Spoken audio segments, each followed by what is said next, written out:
បានខែសិបរៀបហើយហើយឈានចូលចេញពីឯទៀតរបស់ខ្មែរយើងគឺជាអំពីវិរៈភាពរបស់កងទ័ពខ្មែរដែលអង្គអាចដែលបានលះបង់ជីវិតដូចជាឈាមសឹកសាច់ស្រស់ដើម្បីពុកហេតុជាតិសាសនាតែគាត់បានជាជីវិតហើយដែលជាការគិតទៀនដល់ពួកเขาប្រសាហារប្រស័យរបស់ពួកចោសៀងខាងលិចដែលចោតពូជវាបានកាប់សម្លាប់ប្រជាជនខ្មែរយើងរបស់បំពេញប្រជាជនខ្មែរយើងដែលខ្មែរយើងអស់ត្រូវការចងចាំមកពីជីវិតតទៅមុនតទៅពូជគឺជាពូជចោសៀងបានសម្លាប់ប្រជាជនខ្មែរយើងមិនបានចឹងសូមបងប្អូនខ្មែរយើងទាំងអស់យើងសេះគឺពលពលចំនួនក្រោយតែចងចាំនៅវីរភាពរបស់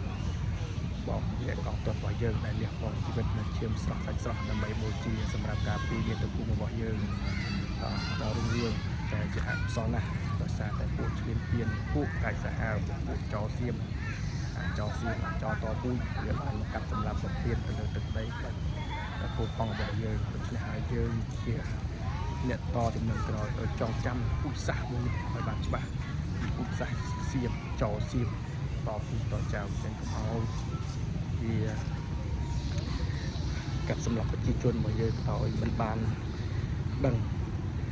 ពួកគាត់មិនបានដឹងអញ្ចឹងយើងត្រូវតែចងចាំដល់ការពលីជីវិតរបស់ប្រទេសរបស់គ្នាដែរហើយចងចាំតំណពូជថាពូជចោសៀមនេះគឺជា